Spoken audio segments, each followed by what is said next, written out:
Wayfinder is just 5 days away, and while the hype is building up really nicely for the game, there's still a lot of question marks floating around, especially about how much Wayfinder is an MMORPG, how will players interact with the different social and dungeon systems, and how the characters or the Wayfinders will function when it comes to gameplay and matchmaking. In this video then, let's clear up what exactly Wayfinder's characters or classes are and what you should expect once you're in the game. And if you're interested in more Wayfinder content, make sure to check out the rest of the channel, as I'm actively covering all aspects of this awesome game. So to get it out of the way immediately, Airship Syndicate, the developers, specifically said Wayfinder is not an MMORPG, or at least not in the traditional meaning how people use that word, and it also won't be featuring the holy trinity system of most MMOs, like having healers, tanks, and DPS, but instead it will be a lot more dynamic and free for players to choose how they want to play the game and just have fun with their favorite characters. When you start Wayfinder, you will be able to choose from the 3 basic Wayfinders and test them out in the tutorial: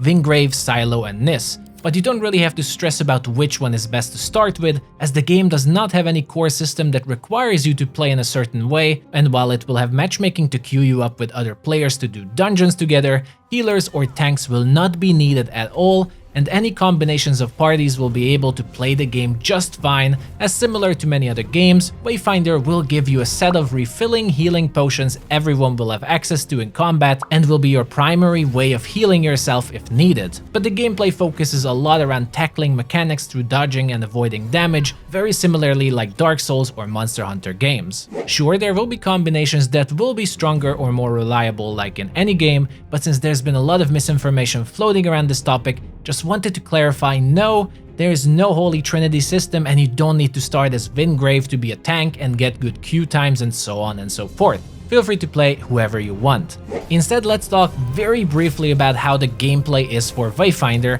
and what kind of combat and character customization you can expect. All Wayfinders will have their unique abilities, and some of them will be more defense focused, others will be more damage oriented, but what's important is that these are just the basic foundations of a Wayfinder, and the whole game is built around customizing them and creating your own version of a character. For example, let's take a look at Nis, but first, big thanks to Popsker for allowing us to use his footage for this video. Nis is a rogue character who starts with dual daggers as her signature weapon and is introduced to be a fast-paced melee damage dealer, so your instincts tell you to just build her like a rogue and go for damage. But you could also go a completely different route. Since weapons can freely be changed on any character, you could also, let's say, use the two-handed axe Typhoon for her and try to create a more brawler or bruiser like Nis that you'd like to play as. And Greatsword will already give you the ability to block damage, whereas daggers can only parry, so you already have more defense. You can also use the game's Echo system or item mod system that deserves a video of its own later, but you can use these to equip your characters and weapons with echoes that boost the stats you'd like them to have more,